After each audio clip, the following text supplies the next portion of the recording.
¿Cómo ve la situación de los derechos humanos y de la naturaleza en el país?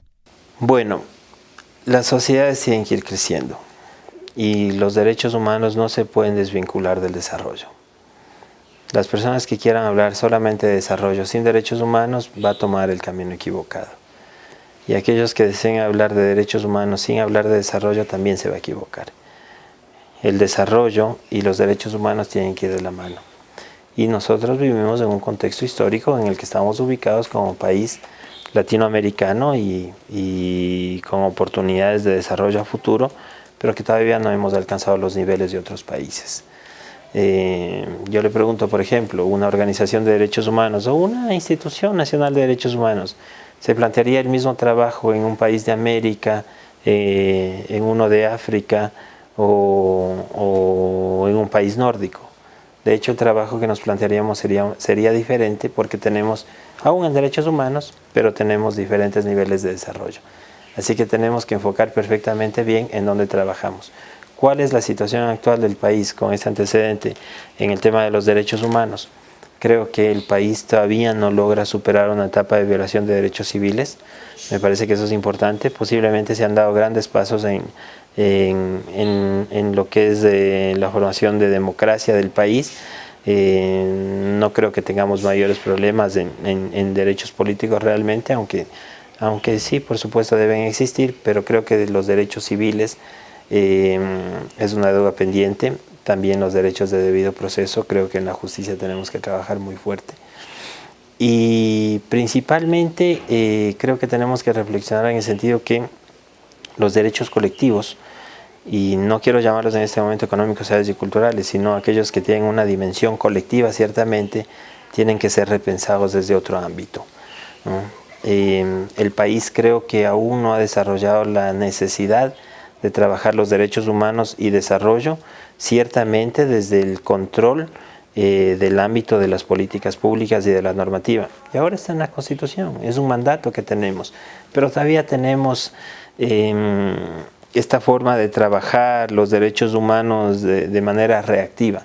Ante la violación reaccionamos, pero ciertamente no hemos dado pasos fuertes en trabajar la prevención. Y la prevención realmente se trabaja acompañando a otras instancias de poder, acompañando en la creación de leyes, acompañando en la creación de otras normas, acompañando en la creación de acuerdos para la buena política pública. Y creo que ese es un paso, ese es un tema que el país todavía está en deuda y que nosotros tenemos que acompañar. ¿Cuáles son los retos que usted cree que tiene la Defensoría del Pueblo? Yo creo que el reto principal de la Institución Nacional de Derechos Humanos, que es la Defensoría del Pueblo, es transformar el corazón y las mentes de las personas. Creo que ahí está el reto. Cuando las personas sepan que tienen la posibilidad, ¿no?, con alegría, con inteligencia, con sensibilidad, poder reclamar sus derechos para sí y para los otros, entonces yo creo que hemos dado grandes pasos. No estoy diciendo cuando las personas conozcan que existe una Defensoría del Pueblo a la que puedan acudir, porque lo ideal no es que acudan a reclamar sus derechos a la Defensoría del Pueblo. Lo ideal es que sepan exigir sus derechos en el momento preciso en que están siendo violados. Lo ideal es que sepan que existe un conjunto de garantías constitucionales que les permite exigir estos derechos y que les permite hacer justiciables estos derechos. Entonces no es la Defensoría del Pueblo la que tiene que dar haciendo el trabajo que las personas tienen que hacer por sí mismas. Y me parece que ahí hay un reto importante. Hay un reto importante en que la ciudadanía conozca y sepa cómo exigir y hacer justiciables sus derechos. ¿Cuáles son los aspectos que quiere fortalecer al inicio de su gestión? Yo creo que la Defensoría del Pueblo ha dado grandes pasos en estos años para fortalecer su estructura. pero posiblemente todavía hayamos podido enfocar en lo que es a nivel de Quito, a nivel central, de planta central.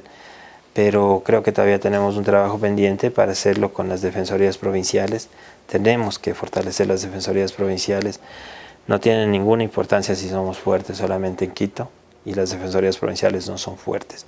Así que tenemos que regresar a ver allá y hacer de las defensorías provinciales realmente su ámbito de trabajo local fuerte. Y yo creo que ese es un paso importante que vamos a dar cuando trabajemos la reestructuración de la defensoría. ¿Cómo impulsar la discusión de los derechos de la naturaleza en el país? Bueno, esa pregunta me parece muy importante. Ciertamente la Constitución da fortaleza ya a los derechos de la naturaleza y es un tema al que tenemos que regresar a ver, me parece que con mucha inteligencia. Lo que no podemos dejar de pensar, ver, sentir en este tema es que los derechos de la naturaleza también tienen que ir de la mano del desarrollo, como habíamos hablado antes. Y aquí se juntan un montón de otros derechos también porque los seres humanos viven de la naturaleza, viven con la naturaleza, ¿no es cierto? Y están interactuando con ella. Y no podemos hablar solamente de derechos de la naturaleza sin hablar también de derechos de desarrollo del ser humano. El tema, por ejemplo, de que la explotación de la naturaleza tenga que venir dado para fortalecer la mano de obra ecuatoriana y la empresa nacional. Y me parece que hay un tema importante que no podemos dejar de ver en el tema de desarrollo, pero el desarrollo también para el país, ¿no es cierto?, con respeto a los derechos de la persona y de la naturaleza. ¿Cómo ve el trabajo mancomunado con la función de transparencia y control social? Bueno, primero hay que decir la importancia ciertamente de que el país cuente con la función de transparencia. A mí me parece que se le está dando un enfoque que es necesario fortalecer desde el ámbito del control, sí, pero no del control que busca poner el pie o hacer caer a las instituciones, ¿no es cierto?, sino del control que busca construir con las otras instituciones, acompañar, coordinar con las otras instituciones. Y ese realmente tiene que ser el ámbito también de la Defensoría del Pueblo como parte de la función de transparencia. Y ahí hay un tema muy importante, que es el tema del combate a la corrupción. Poco vamos a poder avanzar en el país en tema de derechos humanos y en tema de desarrollo si no combatimos la corrupción. Y yo creo que en eso tenemos que involucrarnos todas las instituciones que formamos parte de la función de transparencia. Así que creo que hay retos muy importantes con la función en un trabajo coordinado y de construcción de derechos. ¿Qué hacer para volver más eficiente el control del cumplimiento de la Ley Orgánica de la Información Pública? Claro, los principios son los mismos, ciertamente, porque también es control sobre las instituciones para que las instituciones sepan, conozcan, se convenzan además de que la información que van generando no es para consumo interno, es para consumo externo, es consumo de la ciudadanía. Por eso es importante que la información sea pública, para que la ciudadanía y las organizaciones puedan trabajar sobre esta información y puedan hacer propuestas sobre esta información. Eso es absolutamente necesario, pero por lo mismo tenemos que establecer parámetros reales de cuál es la información, mejor dicho, de qué manera la información tiene que trascender al público, hacerse información pública, y en este sentido no tiene ningún sentido que hagamos un control de cumplimiento sobre las instituciones, si cumplió o no cumplió la entrega de información pública. No, hay que hacer un acompañamiento con las instituciones para que conjuntamente y coordinadamente podamos mostrar a la ciudadanía la mejor forma de entregarle la información.